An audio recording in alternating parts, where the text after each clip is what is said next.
Hello and welcome back. I'm Lisa. And I'm Erin. And this is the Getaways Podcast.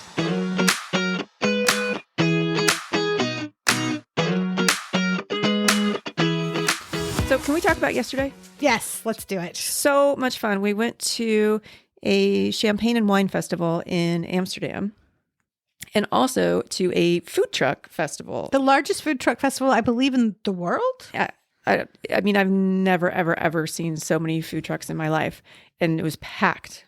I got pictures from above. When we walked home from a hill above, and it was being down in it. I had no idea how crowded. I knew it was crowded. It was crowded, yeah. But I had no idea how crowded till I got up above it. And I was like, oh, how'd we even get through there? I know, it wasn't easy. But they had like every single kind of food you could possibly imagine. But do you know what the most popular was? The taco truck. There was a line probably an hour and a half long. Yeah. And we did not wait. We didn't. But super fun. And the Champagne Festival was really, really nice and fun. And some champagnes I'd never seen before. Yeah. And we've been to the region several times. Yeah. And we got an introduction to a lot of different ones. And they had a lobster smash burger truck, which was so good. Oh, forget about it. Yeah. Really, really good. But that's sort of the really fun part of summer in the Netherlands is that every weekend there is an event, at least one event. At least one in every town. Amsterdam's particularly good at it. Right. But everywhere has some. This weekend, the slide went up in Rotterdam from the top of the Maritime Museum down. Yeah. The whole downtown of Rotterdam has got like big beach balls and blow ups. All like it's summer. Yeah. No, and it's so nice. And most of the stuff to get into is free. The Champagne Festival, we had to buy tickets. Yeah, but it was $14 and you got a free glass. You did get a free glass that said "Fete" on it. But yeah, I mean, it's all affordable, and that's not to say the champagne wasn't expensive, but to get out and do stuff is inexpensive, accessible, and frequent. Like, it's really pretty cool that you get to be with the community and events like that just on such a regular basis. Just from living here for a couple of years, I feel like, especially when the weather starts getting nice like it has been, the Dutch people look for any excuse to be outside and just to live in it. And it's great. Yeah. I mean, even yesterday I was walking Rex by the lake right near our house and people had pulled out a table and set up a bar and like a little buffet, and people were just having a party, like a pop-up party just right there. Yeah. I watched a TikTok video, and we've seen it in Amsterdam, but it was talking about how the people in Amsterdam, or even here, I see it on Bergweg. If you live in an apartment, they just bring a cardboard table down to the sidewalk, set up a table, and just hang out outside on the sidewalk, and nobody looks at them like they're crazy. Yeah. Yeah. No, it's a nice time, especially because the winters here are tough. So I feel like when it's nice, everybody is so grateful and so happy to be outside and so happy to be part of a community. Yes. So the moral of the story is, even after the tulips are gone and King's Day is over, Amsterdam, the Netherlands, still a great place to come visit. Lots of fun to be had. All right. So speaking of fun to be had, we're going to stick with summer. And today we're going to talk about my personal favorite. Like yours was Croatia, yes? Well, I mean, if you're talking about Italy favorite, it's so hard because everywhere is so lovely. When you say favorite, it's just like the top of the favorites because they're all great. But my personal favorite, I know it's not yours, is Sicily. Yeah. I love Sicily. And I've been there 3 times, and I would go back every year if I could, but not everybody in my circle likes to go to Sicily all the time. Well, it's not that I don't like it. I always want to go someplace we've never been before. No, I do too. And B, it's not easy to get to with puppy dog. It's not. And C, the beaches are amazing. There's a lot of history, but there's also a lot of the middle of the island. There's not a whole lot to do besides the cities and some. Same with Sardinia. Yeah, but it's a little more lush on the inside. Sicily is like a desert on the inside. Yeah. Anyway, let's dive in. Okay, so I've been there twice. You've been there 3 times. I have, yes. So do you want to start with your first time and your introduction? Yeah, so the first time we went, so we moved here in 2017, and through Dylan's basketball team, he made a friend, and his family and Dylan and I went to Sicily the first summer after our first year in Florence, and they have connections there, like work connections. So we got 2 beach bungalows on the beach. not fancy. Like it was in a campsite. Yeah, they call it camping, but it's a hard structure. It's a hard structure. It has bathroom, 2 bedrooms, the kitchen's outside. It has air conditioning, that's important to me. So Dylan's friend's dad wanted to make sure we saw the island, saw everything great about the island. So he took us to Ortigia. He took us to Marzamemi. He took us to Noto. He took us to Ragusa. He took us to the, I call it the Valley of the Gods. Right? Is that what it's called? That's what I've always called it. Yeah. Too. So I call it the Valley of the Gods. We didn't go north. We didn't go to Catania. We didn't go to Palermo. We didn't go to Taormina. We didn't go to, Cefalù, but we stayed south but we saw everything and we feasted like Sicilians. The first night we were there, he was friends with all the people in this village and it was this woman's like 87th birthday. And so they had a big dinner for us and we sat at this dinner. But in Sicily, what I will tell you that I learned is they don't eat dinner till well after 10 o'clock. Like well after 10 o'clock. Sometimes we weren't getting served dinner till midnight and both of the boys were already asleep in their chairs. But we did everything on the south part of the island and I fell in love with it. And I told Lisa, we've got to go back. We did. And we did go back. We went back COVID summer. Yeah. And then we stayed in Syracuse for right outside of Syracuse. Yeah. In a really nice apartment. Yeah. That had a huge yard. It was right on the sea, kind of a bay. So from our house, we could see Syracuse. Right. And so when you went down to the sea from that house, there was cliffs on one side and then a beach on the other. And so it was perfect for us to go down and do our after dinner swim every night because we could take Rex, or it was Cash then. Sorry, Rex. Yeah, but Cash didn't go. You guys went in the water. I wouldn't go in the water from the cliffs because I like to see where I'm going. And from the cliffs, you're just going into deep. So we would see Lisa and Dylan off. Then Cash and I would go out, go to the street, go down 2 houses and go to the beach and meet them at the beach.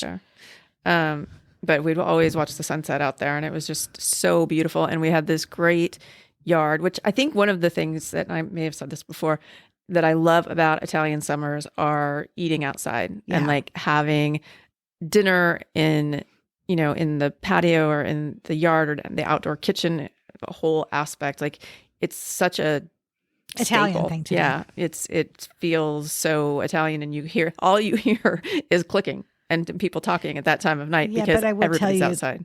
When we would eat outside in Sicily, especially, we were always eating way before everybody else. Remember, we would close curtains and be like, I hope they don't see us eating. When we go to bed, we hear clicking, okay? But it was, and Syracuse and Ortigia have a lot of Roman ruins. Oh, a lot. And history and, just walking around and the market. The market's the market in Ortigia is fantastic. Yeah. It's fantastic. And they've got the best pistachios. And you can I know you bought like $50 worth. But it's one of those places where you can go to the market. They'll open the oysters for you right there, hand you like a plastic cup of wine, and you eat oysters and drink wine while you're doing your shopping for dinner. Like it's such a cool experience to be. And it's so local and authentic, and just it's my favorite. I totally agree. Ortigia is like a little island just right off of Syracuse. So you have to go through Syracuse to get to Ortigia, and you just cross this little bridge. So it's kind of part of Syracuse, but it's like an ancient village. It's so cool. There's so many like alleyways and places to walk. There's not like one main big road. No. So I've gone twice on, it's called an APA tour. Appy, right? Appy. Is it Appy? Yeah, it means ants. Yeah. So they're like these little tuk-tuks, but they're motorized basically. And I love them. I love a train. I love a tuk-tuk. I love all that stuff. So, but the one I went on with Lisa and Dylan, the guy was great. And he goes, I'm going to take you to my family's restaurant and show you something that nobody's seen. And he took us, which we think he says that to everybody, right? We still felt special. We did feel special. So he takes us through this restaurant and then down these stairs to like an old Roman bath, like that still had water. Yeah. It was crazy. But yeah, I feel like that part of Sicily, like every way you turn, things are so historic and ancient, and have such a history that you can't even begin to wrap your head around. I feel like all of Sicily's that way, to be honest. Like, I don't feel like it's been built up much. Well, there's obviously stuff that's been built on top of like that. Yeah. But yeah. But yeah, I mean, there's layers and layers and layers of history. Yeah. And it's definitely worth exploring. I don't want to give off the vibe that I'm like anti-Sicily. It's just there's some places that I enjoy more, but there's a lot of history to be seen, even, taking away the beaches and all of the things that you think about when you think of Sicily. Yeah, I think the difference between you and me is you would be perfectly happy at a place where we could do the beach all day or hike in nature all day. And eat. I like to have city stuff too. Right. Not like big city, but I like to go to villages. I like to I like to be in a town sometimes. So I like also to explore historical towns. They make me feel good. So that's why I love Sicily so much. But what I will say about Ortigia is you can get lost for days if you wanted to, like in the tiny little alleys. Yeah, it's so nice. But so our house was outside of Syracuse, so we had access to all the beaches around. Yeah. And the thing about where we were, but I think it's true of most of Sicily, there are like you have to carry cash because there's all these little like fruit and vegetable stands, like as you're driving down these little streets. Oh, yeah. That you can get amazing food at. But so from this house, we had access. We went to Noto from this house. Yeah. And because we were almost all close to Noto as well as Syracuse from where we were. Yeah, we were like a 25-minute drive from Noto. Noto is also a ancient village that has a great, what are they called? Church. It's a cathedral. It's a cathedral? Yeah. Well, it's their Duomo, but...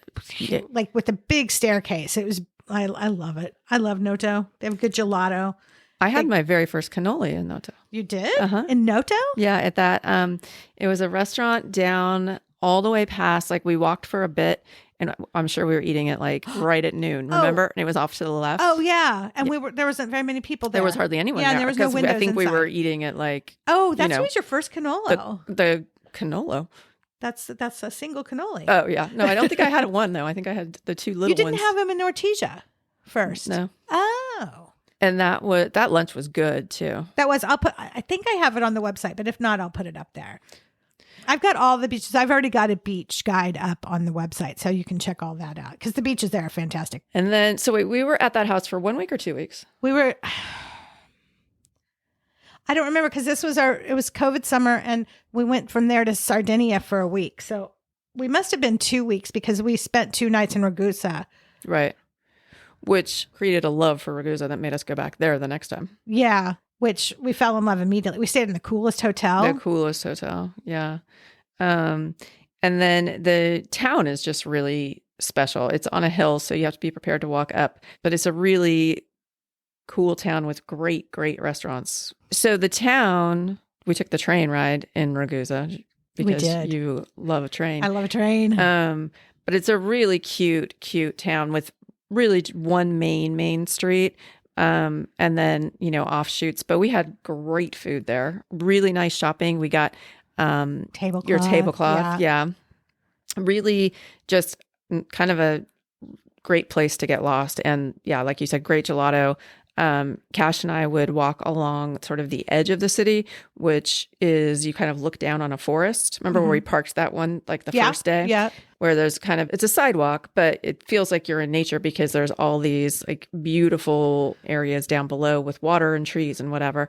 Yeah, it's just a really kind of unique and special little city. It's amazing. And so it's Ragusa, and it's about a 20-minute drive up a mountain from the sea. Mm-hmm. But our hotel had a beach club down at the beach. Remember, they set us up with 2 chairs? Mm-hmm. Yeah. And so we drove down to Marina di Ragusa, to the beach down there. I love that beach. That's one of my favorite beaches. I love that beach so much. It's shallow out to a certain point. It's clear. It's not super crowded.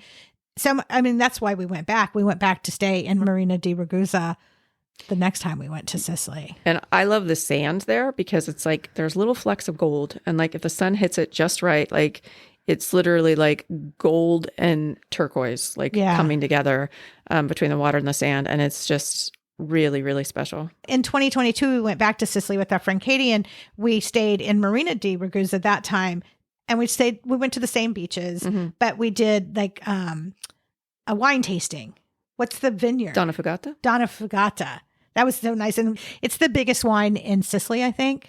Well, and most people have heard of it because they export so much. There's like one of the biggest export companies in Italy. Yeah, they have a partnership with Dolce & Gabbana. And so Dolce & Gabbana designed some of their labels, which is what I just love. But we went to this and the vineyard is huge and beautiful. And we had like this fantastic aperitivo with our tasting. That was a really good tasting. And it's also nice because I think we got like 5 different wines to taste because they make a lot of different variations and a lot of different I think they have red and white, and the minerality is very, very strong in I guess all of Sicilian wine because of the sea breeze. Oh yeah. Because it's built on the hill. And so the sea breeze comes up and it gets a constant wind. And the interesting thing that we learned, well, I learned in wine school, but then we talked about it there, was that it's so dry and usually you are not allowed to irrigate at all.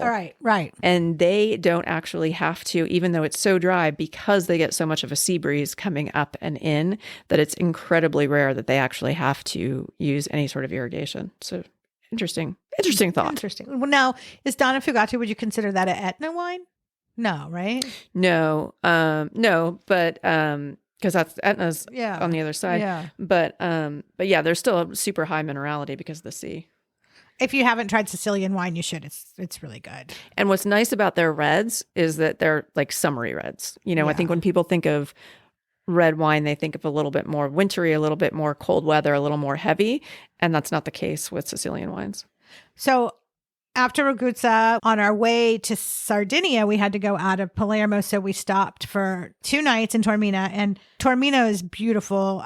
It's not on the sea. You have to take a gondola. Is it a gondola? I guess you have to take a gondola from Taormina down to their beaches, but the beaches are beautiful there too. But yeah, the beaches are that beach that we went to rocky, is really, really, but beautiful. And the water was really very warm.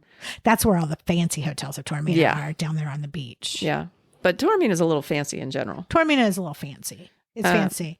And we went to a fancy cooking class. We did. So there's this place called Villa Britannica, and it is a beautiful villa that you can stay in. It's so cool. Mm-hmm. And it's a Italian man and his British wife. Mm-hmm. And then she has a Italian chef with her, and you cook your meal. You learn how to cook. We learned how to make caponata. And then the best thing, we had semifreddo for the first time. Was that our first time to have semifreddo?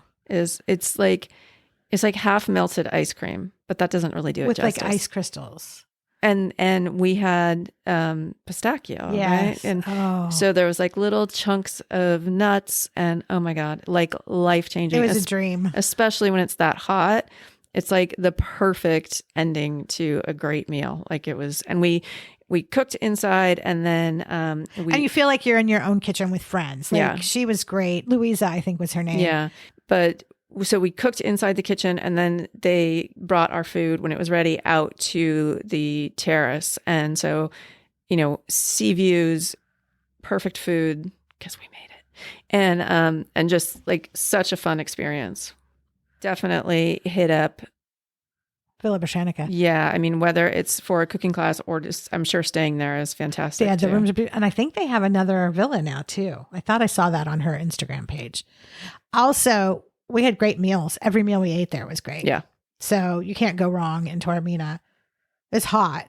It's hot. Yeah. And then we went to Palermo to go out of Palermo to go to Sardinia. And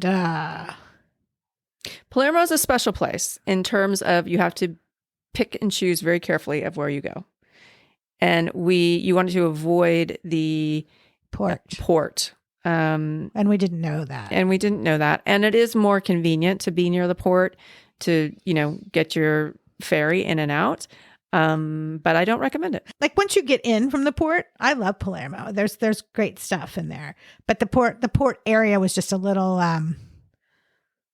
on the outside of town, I think. Yeah, it's a little different personality there. Yeah. But Palermo is a beautiful place. There's great food there. They have a really big, huge market. Yeah. And they have the best pizza in the whole world. I mean, don't you think it's the best pizza you've ever had? Yeah, and not traditional. Yeah. I mean, they have some traditional stuff, but they also do a spin on it, which is nice. But and it's right by the port, but it's called Art e Tradizione. And I swear to God, it was the best pizza that I've ever put in my mouth. And now I want to go back to Palermo all the time. Yeah. No, it's definitely worth going to the my not so favorite side of Palermo to have dinner. Definitely. So then that was our first trip. And then we told you that we went back to Marina di Ragusa with Katie on our second trip together there. And we stayed in another Airbnb, which all this is up. I've got all this up on the website, which was it was nice too. It had a good yard. It had a private pool. It was right across the street from the sea. It was walking distance to some of the beaches in Marina di Ragusa. I have no complaints. No. And then we moved up to Marsala. And we had a huge Airbnb. A huge yard Airbnb. Well, and it had like a casita. So there was one bedroom that was separate from the house that had its private bathroom. And then a 2-bedroom house with a kitchen. The kitchen, I didn't like the kitchen. There was no windows. And it was small. Yeah. But the pool and the yard and the eating area outside were like, eating areas. There was like 3 different places that you could eat. Huge. And we took advantage. Like we actually didn't see much sea on that week because we spent so much time in the pool. Yeah, no, it was a lovely house.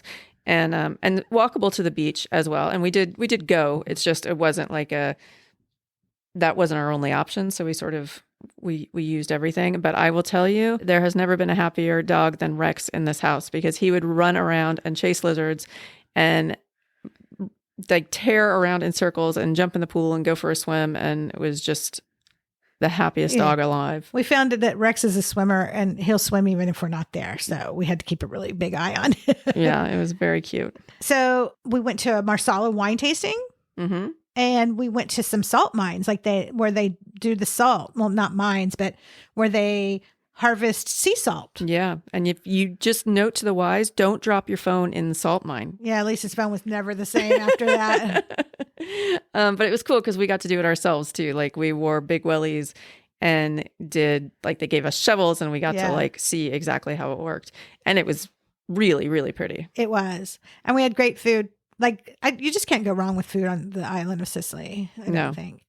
We went to 2 wine tastings because we went to one in a bit of a city. And then we went to the one where there were the people from Oklahoma. So the city was the Marsala. Katie wasn't with us on that. And in Marsala. And then I don't remember what that other wine tasting was, but it was up in the mountains a little bit. And I bought a cookbook. Did I buy a cookbook? Yeah. And the store was kind of on the outside. Yeah. And there were probably like 10 other people there. And like there was a whole party from Oklahoma from my town. Like, well, they live in Denmark now, but they were originally, which is just crazy. You don't run into very many Oklahoma people in Sicily.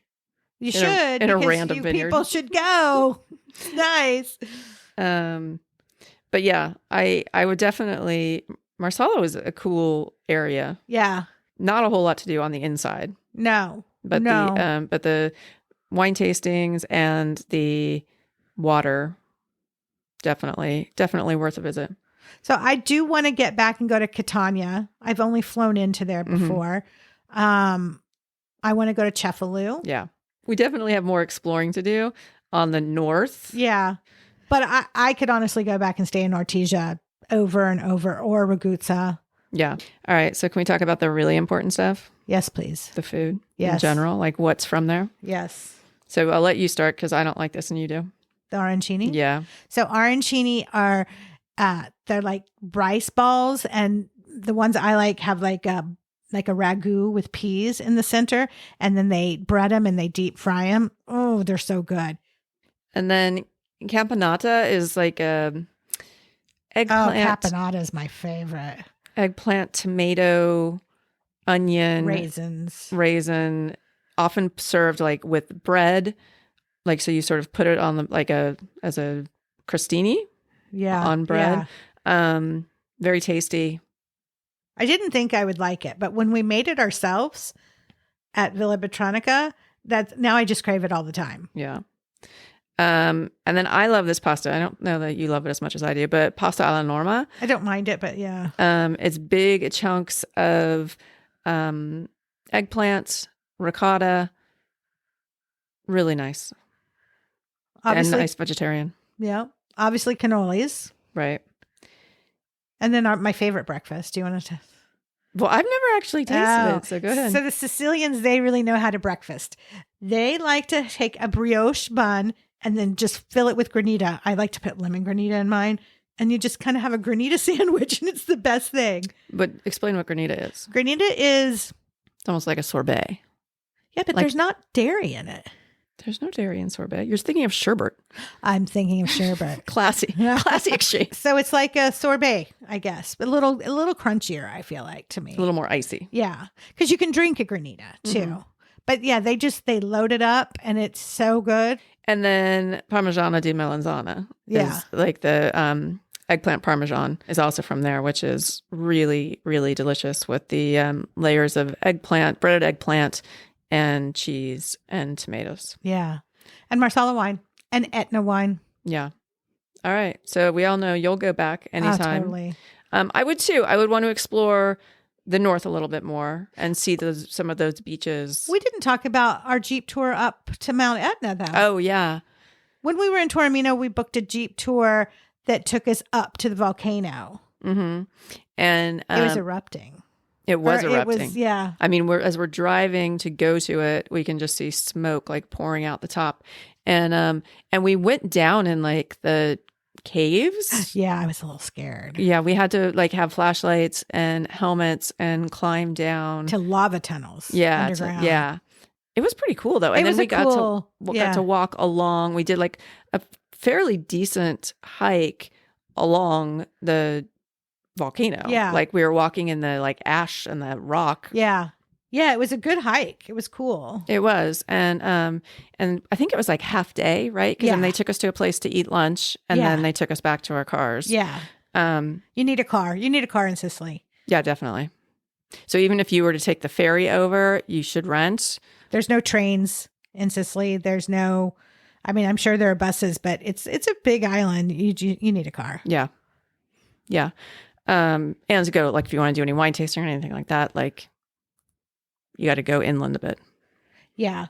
And a lot of the beaches, another reason you need a car is because a lot of the beaches are kind of off the beaten path. Like we went to this one beach that was like a nature preserve, and we had to hike for an hour to the beach. Right. Gorgeous beach. Yeah. That was where I saw that. What was it called? Needle nose fish? Yeah, it's a needle nose, and apparently it can kill you. And Lisa's like chasing it around. I wanted to get a picture so bad. I thought it was a tiny little swordfish, and so I'm like swimming my face off trying to get to it to take a picture, and then I realized maybe that was not the best choice. That beach was amazing. Yeah, it was like it felt like a nature reserve. I mean, it felt like you were in an aquarium. Yeah. Okay, so things to be aware of when you go to Sicily. It is going to be center of the sun hot. So be prepared, especially if you go to the Temple of the Gods. Yes. Because you are up, you are inland, you are hot. Hot. So hot. Have a car. Be adventurous in your food and try things that you haven't tried before, because you will not have anything that's bad. Nothing. Go to a food market, and get your food, pick it and eat it that day. They're in every town. They're on every side of the road. Yeah. Did I forget anything? I don't think so. I love Sicily. So yeah. So if you have any questions about Sicily, you can just ask me on the website, because I love to talk about it, or on Instagram. There you have it. Sicily, all wrapped up in your little podcast. Don't forget to check out the Haunted Getaways as well for your scary stories. Yep. And we will see you next time. Yeah. Check out the website, www.thegetawayswithaz.com. Thanks for listening. Yep. We'll see you. Bye. Bye.